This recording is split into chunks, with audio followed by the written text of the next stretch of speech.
आणि जोरात बोला. आपल्या घरात पप्पाचं आणि मम्मीचं भांडण झालं, सगळ्यात जास्त स्पीड मध्ये कोण बोलती? मम्मी. करेक्ट. आणि भामट्यावानी खाली मान घालून कोण ऐकतो? पप्पा. मग आपल्या घरात भामटा कोण? पप्पा. आणि घरातला हेडमास्टर कोण?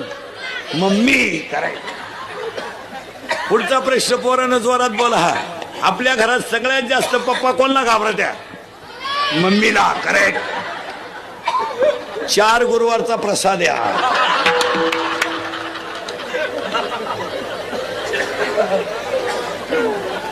प्रश्न पोरानं एकदम जोरात. घाबरायचं नाही, जोरात बोला. गाजलेला सलमान खानचा सगळ्यात भारी सिनेमा दबंग 3. करेक्ट. गाजलेला सगळ्यात भारी मराठी सिनेमा सैराट. करेक्ट. सैराट मधलं सगळ्यात फोकसचं गाणं सगळ्यात भारी गाणं बाई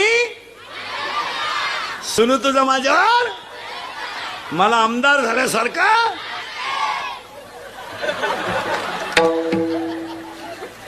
पुढचा प्रश्न मोठ्याल्या पोरांनी बोलायचं नाही. पुढचा प्रश्न पोरांनो, 8वीच्या पोराला मोबाईल आहे, बरोबर आहे का?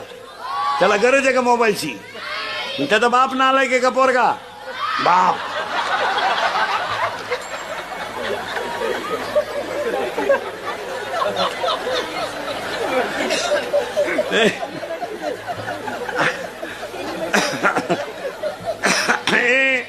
अडीच तास आपली मुलगी मोबाईलवर बोलते, मग आई मूर्ख आहे का पोरगी?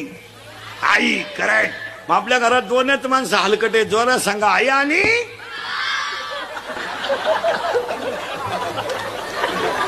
आपली भंगार प्रेम. इसी के बिना मैं जी नहीं सकता. पागलच येतो तू काय करत? कोणावर आहे प्रेम? त्याला क्वालिटी नाही, दर्जा नाही. बंगल्यात पोर राहतीन गाऊन ठेव, प्रेम करती. काय प्रेम? अहो, नवरदेवा संघ कलवरी आली ना आचार्य संघ गेली. हो, आचार्य आलता जागरण गोंधळाला, त्याच्या आत लंगर तुटला का? असं का? नोकरी फक्त या मंडळीची खास शिक्षकाची. 35 मिनिटाचा तास, 5 मिनिटं वर्गात जायला, राहिले 30. 5 मिनिटं फळापूस आहे, राहिले 25. काल काय झालं हे सांगायला 5 मिनिटं, उद्या काय घेऊ याच्यात 5 मिनिटं. चला 35. लेखकाचा परिचय झाला, धडा उद्या पाहू. वाणी जपून वापरा. याला जरा आवर घाला आणि वयामानाचं भान ठेवून बोला. सुना आहे तुम्ही, सुना. तुम्हाला सासू सासऱ्याला बोलायचा कवडीचा अधिकार नाही. तू काय तुझ्या बापाच्या घरून 10-12 ताटल्या तांबे घेऊन आली, म्हणजे ज्या गिरदारी घेऊन नाही आली. तुझ्या बापानं दिलेलं काय टिकलं बा? बोल. कपाट तर घरात घालताना मोडलं, दिवाण तर वाकेलच होता, सोफा शीटचे खेळे निघेलच होते, तांब्या चिमटेलच होता.